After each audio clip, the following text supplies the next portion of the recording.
These ancient texts hold the key to understanding our past, and we must examine them closely if we hope to learn from history. What if I told you that the Bible you know is incomplete? That for centuries, texts narrating the origin of demons, the architecture of heaven, and unknown celestial wars were set aside, hidden, or simply forgotten by official history? While the world followed established canons, stories that challenge our understanding of the sacred survived in the mountains of Ethiopia and the caves of the Dead Sea. Today, we are opening the pages of the books you weren't supposed to read: the Book of Enoch, Jubilees, and the mysterious books of Maccabean. Get ready, because after this, you will never see biblical history the same way again. The Book of Enoch. Let's start with the most controversial, the Book of Enoch. This text was quoted by the apostles, but was later expelled from the Western canon. Why? Perhaps because its content is disturbing.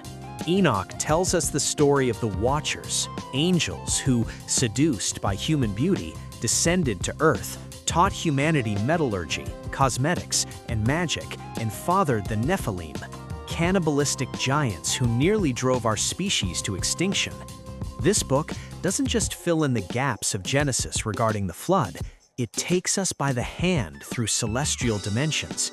Is it mythology or an ancestral memory of something that actually happened?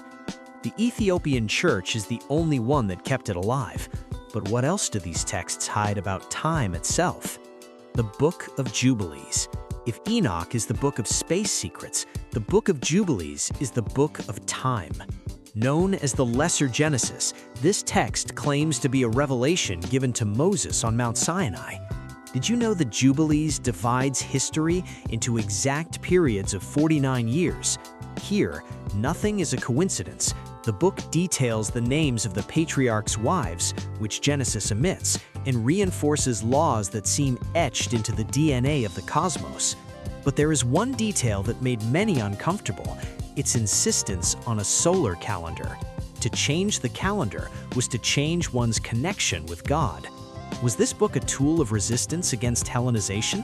While you think about that, get ready for the strangest chapter of all: the books of Maccabean, the Ethiopian treasure.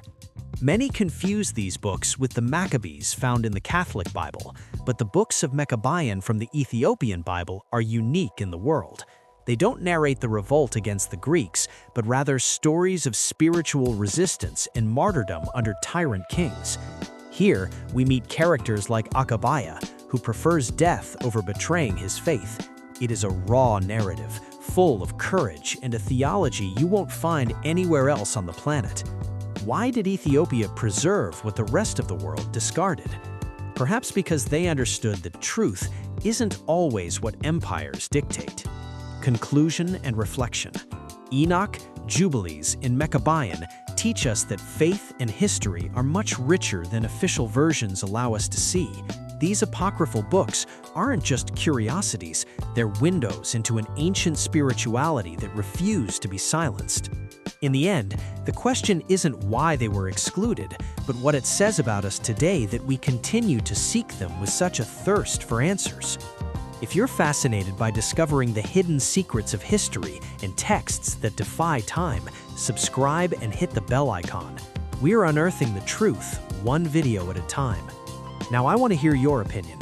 Do you think the Book of Enoch should be part of all Bibles, or do you think its content is too fantastical to be real? Leave your comment below. I'll be reading them. And if you want to know more about the Nephilim, click on this video right here. See you in the next search.